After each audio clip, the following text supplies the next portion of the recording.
मुख्यमंत्री भुजलाल शर्मा को लेकर बीजेपी के प्रदेश प्रभारी डॉक्टर राधा मोहन दास अग्रवाल ने बड़ा बयान दिया है। उन्होंने मुख्यमंत्री को सर्वोत्तम मुख्यमंत्री बताते हुए कहा कि उन पर किसी प्रकार का कोई दाग नहीं है और वे प्रदेश को विकास की दिशा में आगे बढ़ाने के लिए लगातार काम कर रहे हैं। फर्स्ट इंडिया के पॉलिटिकल एडिटर योगेश शर्मा से खास बातचीत में बीजेपी प्रदेश प्रभारी डॉक्टर राधा मोहन दास अग्रवाल ने कहा कि बीजेपी के राष्ट्रीय अध्यक्ष नितिन नवीन का प्रस्तावित राजस्थान दौरा ऐतिहासिक साबित होगा। उनके अनुसार यह दौरा सत्ता और संगठन दोनों को और मजबूत करेगा। उन्होंने दावा किया कि हम अभी से 5-5 साल वाले मिथक तोड़ने में जुटे हैं। भजनलाल शर्मा के नेतृत्व में राजस्थान में फिर बीजेपी की सरकार बनेगी। डॉक्टर राधा मोहन दास अग्रवाल से खास बातचीत की पॉलिटिकल एडिटर योगेश शर्मा ने। राजस्थान की धरती पर बीजेपी के राष्ट्रीय अध्यक्ष नितिन नवीन आ रहे हैं। राष्ट्रीय अध्यक्ष बनने के बाद उनका पहला राजस्थान का औपचारिक दौरा है और इसके साथ ही राजस्थान में सत्ता संगठन का फीडबैक भी वो जांचेंगे। हमारे साथ हैं बीजेपी के प्रदेश के इंचार्ज डॉक्टर राधा मोहन दास अग्रवाल। आप तमाम तैयारियों को देख रहे हैं। राष्ट्रीय अध्यक्ष का दौरा अपने आप में इसलिए भी अहम है क्योंकि पहला दौरा है, दूसरा कार्यालयों का उद्घाटन, पार्टी की बैठकें, संगठन सत्ता दोनों के मिजाज को भांपना। देखिए, भाजपा के कार्यकर्ताओं का सौभाग्य है, हम एक देश के नहीं पूरी दुनिया के सबसे बड़े संगठन हैं। तकरीबन 14.5 करोड़ हमारे सदस्य हैं, प्राथमिक सदस्य, 12.5 लाख हमारे सक्रिय सदस्य हैं। हर जिले में, हर मंडल में, हर गांव में, गांव तो बड़ी दूर की बात है, हर टोलों में और हर छोटी छोटी बस्तियों में हमारी इकाइयां हैं। और हमारे लिए राष्ट्रीय अध्यक्ष का पद एक सर्वोच्च पद होता है। हमारे लिए बहुत खुशी का विषय है, ये उल्लास का विषय है। कार्यकर्ता हमारे बहुत उत्साहित हैं कि अभी तो माननीय अध्यक्ष जी को दायित्व लिए हुए 3-4 महीने ही हुआ होगा और उन्होंने तय किया कि वो राजस्थान आएंगे। ये उनका बड़प्पन है। राजस्थान के प्रति मन में जो उनके अंदर एक सकारात्मक सोच होगी, ये उसका प्रतीक है। और कार्यकर्ता बहुत उत्साह से उनका स्वागत करने जा रहे हैं। आपने जैसा कहा ठीक है, हमारे 7 कार्यालय बन चुके थे, हम उनका अभी उद्घाटन नहीं करा पाए थे।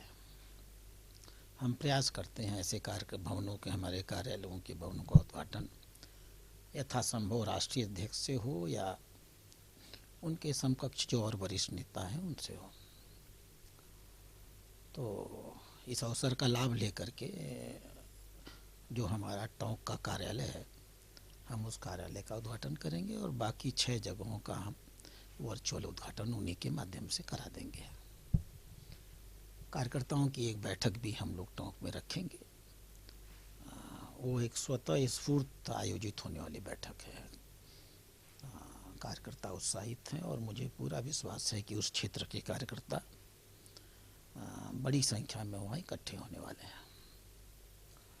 फिर माननीय राष्ट्रीय अध्यक्ष जी हमारे इस केंद्रीय प्रदेश कार्यालय में आएंगे, कोर कमेटी की बैठक होगी, 2-4 और बैठकें होंगी।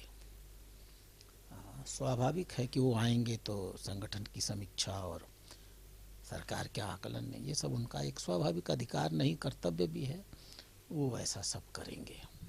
और ये जानना चाहते हैं दर्शक भी, आपके मुख से जानना चाहते हैं नितिन नवीन को लेकर। युवा चेहरे के तौर पर उनको लाया गया, बिहार से उनका ताल्लुक है। राजस्थान के राजनेता या बीजेपी के नेता या कार्यकर्ता भी इतना नहीं जानते उनको। आप उनके साथ काम कर रहे हैं, जनरल सेक्रेटरी, किस तरह से उनके स्टाइल ऑफ वर्किंग को आप आंकते हैं? देखिए, हम लोग तो जब से उनके संपर्क में आए हैं बहुत अच्छा महसूस हुआ है। उनकी सोच सकारात्मक है, हमेशा पॉजिटिव चीज़ों को कहते हैं, मन में कोई भाव नहीं रखते हैं, खुले मन से चर्चा करते हैं। सबकी बातें सुनने के बाद जो उन्हें उचित लगता है उसके हिसाब से वो सलाह देते हैं। और हमारी बहुत बड़ी पार्टी है, लेकिन जिस तरीके से आपने अध्यक्ष निर्वाचन होने के बाद उन्होंने संगठन को गति दिया है, बहुत प्रशंसनीय है। वो संगठन में प्रामाणिकता भी लाना चाहते हैं, पूरी पारदर्शिता भी लाना चाहते हैं। संगठन कैसे काम करे इसके पूरे की पूरे, हम तो पैसे से भी संगठन है, लेकिन क्या होता है ना कि जब बहुत दिनों से आप काम करते चले आते हैं तो कोई भी मशीन जब चलती है तो कोई पेच इधर ढीला हो जाता है, कोई पेच उधर ढीला हो जाता है। और हम लोग को बहुत खुशी है कि माननीय अध्यक्ष जी की दृष्टि सब जगह एक साथ पड़ रही है और इस पूरे संगठन की चूलों को ठीक करके इसको पुनः एकदम जैसे वो नौजवान है वैसे ही वो संगठन को नौजवान बना देना चाहते हैं। आप यूँ समझिए कि पूरे देश में उन्होंने संगठन का तंत्र फिर से खड़ा किया और हम लोग उसको लागू भी कर रहे हैं।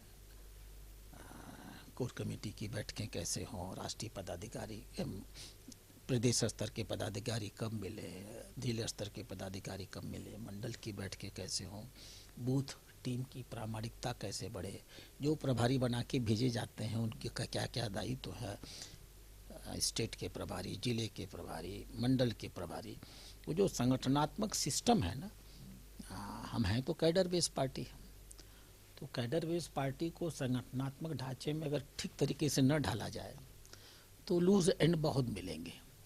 तो वो एक एक लूज एंड को कसने में लगे हुए हैं और जिस तरीके से वो चल रहे हैं मुझे पूरा विश्वास ऐसा महसूस होता है मुझे कि आगामी 1-2 सालों के अंदर जो माननीय प्रधानमंत्री जी की कल्पना उनको लेकर के होगी, माननीय प्रधानमंत्री जी का चयन थे वो, फिर पार्लियामेंट्री पार्टी ने उनको जब देखा, उनसे बातचीत की तो सबको लगा अच्छी बात है, पार्लियामेंट्री पार्टी ने और हमारी सबने नामांकन करके सर्वसम्मत से स्वीकार कर लिया।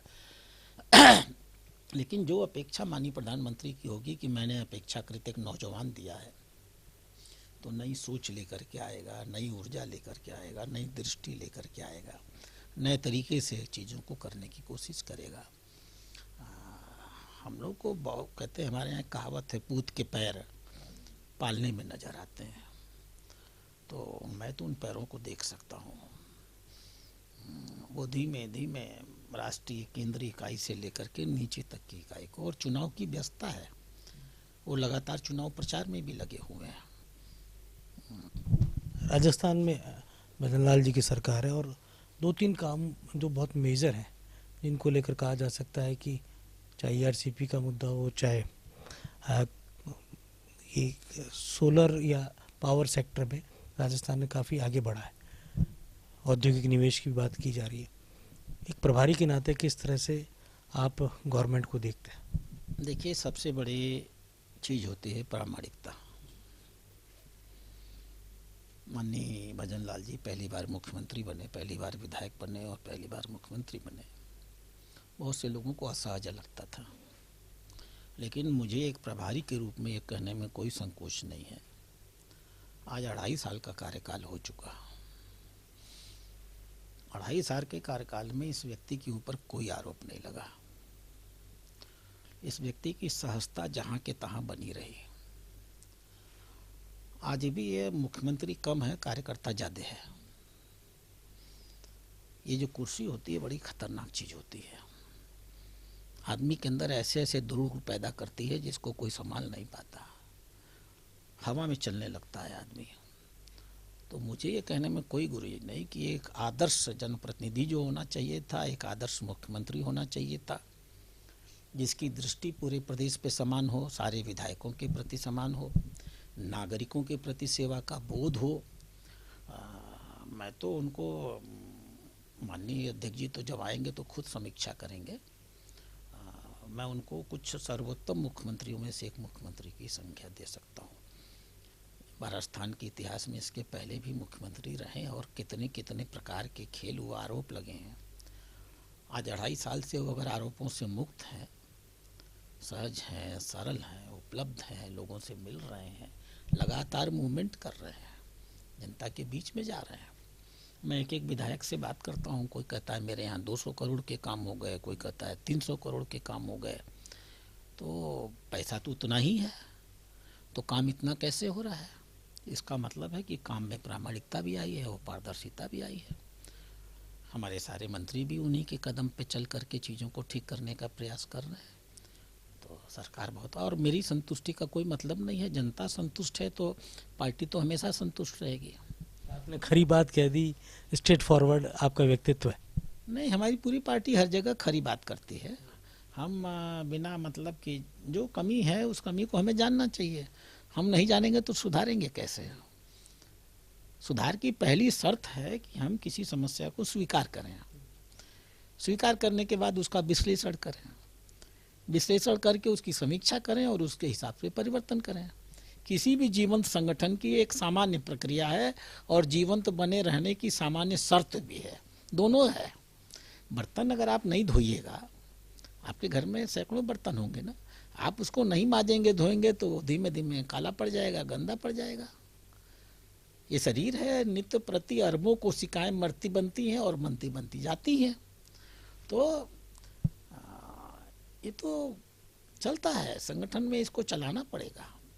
बेहतरी के लिए कभी कभी हमें जो महसूस होता है वो कहना भी पड़ेगा। और बेहतरी के लिए जो कार्यकर्ता सुबह से लेकर शाम तक मर रहे हैं, किसी को हम तनख्वाह देते हैं क्या?